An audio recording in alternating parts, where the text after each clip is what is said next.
Yeah, good afternoon everybody. Yeah. The Morganian cataract, the problem is that all the cortex is liquefied and the nucleus is floating freely in the capsule. So the challenges are, number one is the capsulorhexis, and once you have overcome that, the second challenge is the nucleus removal. Most of the time this nucleus is quite hard because the cataract has been there for a very, very long time, and that poses a challenge. Number two is that there is no support of epinucleus under the nucleus, and therefore you are directly exposed to the posterior capsule, and you at the same time you are working at a very high parameters to overcome the brown cataract.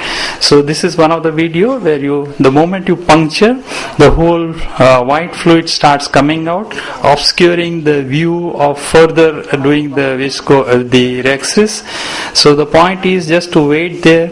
You can aspirate the fluid or you can wash it out, and then you decompress actually the capsular bag.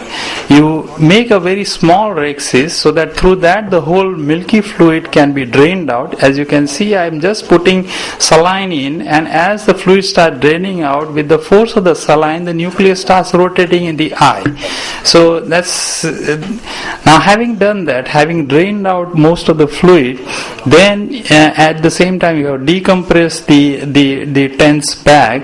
Now it's time for you to go in again and extend your rhexis to the size that you normally require. Now it's going to be easy now because the bag is quite is not under stress or tension. So you do a rhexis which is of adequate size. If you are lucky, then most of the time the nucleus is very small, you can bring it out in the chamber. But in this case the nucleus is very large. What I do is a primary chop. As you can see, I can't get a hold on the nucleus, and what I attempted 2 times, 3 times, but still I can't get. So what I do is I increase the vacuum to around 500, and then at one point of time I can get a good grip and I can create a good chop and divide the nucleus into as many small pieces as possible. Try to separate each one of them, and remember that there is no support of the epinucleus behind. Therefore the fluctuation of the anterior chamber should be kept to the minimum, and when you actually reach to the last piece, it is advisable to inject more viscoelastic below the nuclear piece in order to give a support or a scaffold to the nucleus so that the posterior capsule doesn't get caught. So this is how you can probably complete a Morganian cataract. Here is another example probably of a similar kind of a Morganian cataract. Again the same thing, done under a viscoelastic. As the fluid starts coming out, just try and complete a small rhexis so that you can probably drain out all it, and then you can extend the rhexis. Here I am using a supporting spatula to incise the anterior capsule and then create a rhexis which is large enough for this large size nucleus to be manipulated without any untoward effect. Sometimes the zonules are not very good, they are lax. So at any point of time, if you feel that the zonules are not good, you can always put in an endocapsular ring in order to support it.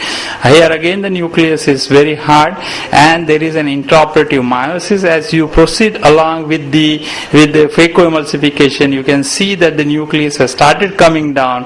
With the repeated use of viscoelastic, I am able to manage maintain the pupil at a certain size, but beyond a certain part it starts coming down, and that threatens additional problems or complications.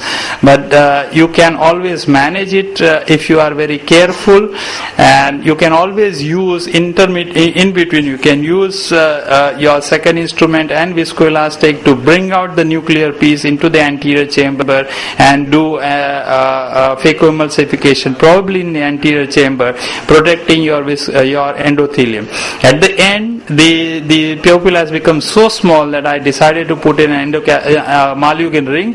Probably I could have put a Malugin ring much earlier also, which would have made my phacoemulsification much easier. So the points to be taken home are, in a Morgagnian cataract, your capsulorhexis is a challenge because the milky fluid which comes out obscures your view. So you can always wash it out, and then you can restart. Or if it is possible to do a very small circular rhexis, this is unlikely to extend to the